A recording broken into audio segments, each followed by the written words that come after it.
OC সাহেব, আপনি এটার একটা ব্যবস্থা করেন। এই লোকগুলা আমার বাসায় জবরদস্তি করে ঢুইকা বাড়ি দখল করার চেষ্টা করতেছে। আপনি শান্ত হন, আমাকে সুন্দরভাবে জিনিসটা বুঝায় বলেন।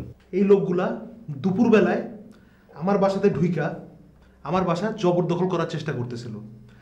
পুরুষ মানুষ কেউ ছিল না বাসায়, মহিলা মানুষ বাসায় সবাই, তারা মহিলাদের সাথে যাতা ব্যবহার করছে। আপনি এটার একটা বিহিত করেন। আপনার পরিচয়টা কি জানতে পারি? আমরা মডার্ন এন্টারপ্রাইজ থেকে এসেছি। মডার্ন এন্টারপ্রাইজ মানে পিনাক চৌধুরী? জি হ্যাঁ। স্যার কেমন আছেন এখন? কি ভালো আছেন, কিন্তু এই জমির ব্যাপারটা নিয়ে একটু ডিস্টার্ব। আরে আপনি স্যারের কথা জিজ্ঞেস করতেছেন মানে? আমার এদিকে বাড়ি। আমাকে কথা শেষ করতে দেন ওনার সাথে।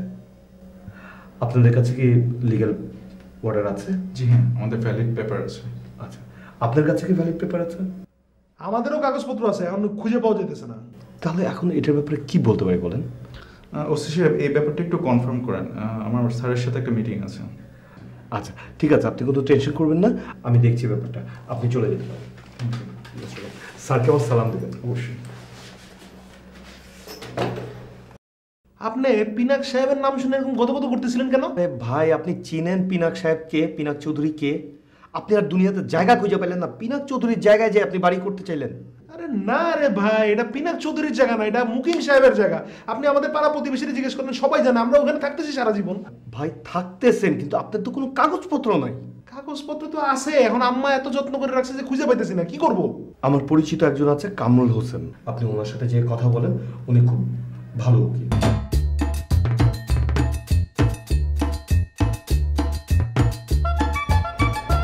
না কিছুক্ষণ আগে থানাতে দেখলাম।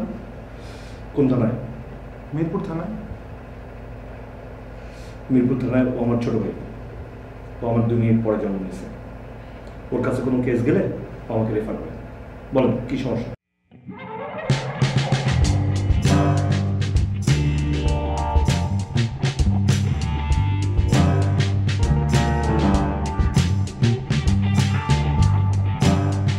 আপনার কেসটা আমি নিতে আছি। আগামীকাল আমরা কোর্টে একটা রিট পিটিশন দাখিল করে কোর্টের থেকে একটা টাইম নিয়ে নেব। সেই টাইম মতো আমরা দলিল খুঁজে বের করব।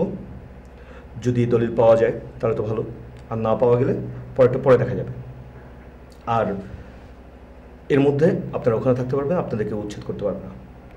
মানে যদি কোর্ট থেকে টাইম পাই তাহলে এর মধ্যে কি ওরাও থাকতে পারবে আমাদের সাথে?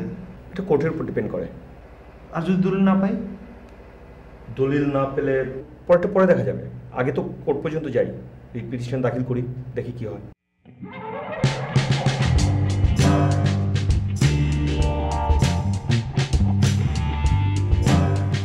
স্যার শুরু করি। দেখুন, কোর্ট থেকে অর্ডার হয়েছে যে আপনাদের দলিল খুঁজে না পাওয়া পর্যন্ত হয় আমরা সহাবস্থান করব, অথবা এ বাড়ি ছেড়ে সবাই চলে যাব। তো আমরা উভয়ই একটা মিউচুয়ালি সিদ্ধান্তে এসেছি যে আমরা এই বাড়িটা ভাগাভাগি করব। ও মিউচুয়াল করার কে? ওকে একলা সম্পত্তির মালিক নাকি? আমি 50% মালিক, আমার এটা অধিকার আছে। ওকে অনুমতি নিছে আমার? আপনি কথা বলতেছেন কেন? না, আমি কথা বলে কে? আমি মালিক না। আপনি তো ভাই কোর্টে যান নাই, কোর্টে গেছে আপনার বড় ভাই। কোনো কিছু জানার থাকলে আপনার বড় ভাইয়ের কাছ থেকে জানেন। তাহলে যেটা দাঁড়াচ্ছে, এই বাড়িকে 2 ভাগ করে দক্ষিণ পাশটা আমরা নিব, উত্তর পাশটা আপনারা নেবেন। এটা কেমন কথা হলো? দক্ষিণ পাশটা আপনারা নেবেন মানে? দক্ষিণ পাশে তো সবগুলো বেডরুম, আমরা পরিবার পরিজন থাকি না একসাথে। ঠিক আছে, তাহলে উত্তর পাশটা আমরা নিচ্ছি, দক্ষিণ পাশটা আপনারা নিচ্ছেন। আপনাদের পাশে আমরা যাব না, আমাদের পাশে আপনারাও আসবেন না। এটা কেমন কথা? আপনাদের পাশে না যেতে পারলে আমরা বাসা থেকে বেরোবো না নাকি? সারাদিন বাসার মধ্যে বসে থাকবো?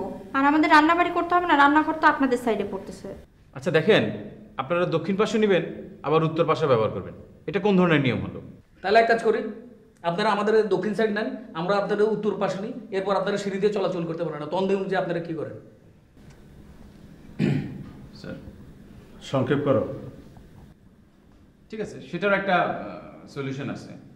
দক্ষিণ পাশটা আপনারা নিচ্ছেন, উত্তর পাশটা আমরা নিচ্ছি। তবে সকাল 9টার আগে এবং রাত 12টার পরে আপনারা এই পাশে আসতে পারবেন না। আচ্ছা ঠিক আছে, কিন্তু রান্নাঘরের ব্যাপারে কোনো হস্তক্ষেপ করতে পারবেন না। সেটা দেখা যাবে। কি বলেন বদরুল সাহেব? হ্যাঁ ঠিক আছে, সমাধান তো একটা করতেই হবে। তাহলে আমরা এই বাড়ির মাঝখানে একটা বর্ডার তৈরি করে দিই। হ্যাঁ, আর বড়টার নাম বেনাপোল দিয়ে দিই, তাহলে তো 16 কলা পূর্ণ হয়ে গেল। সেটা আপনাদের ইচ্ছা, আপনারা কি নামে ডাকবেন।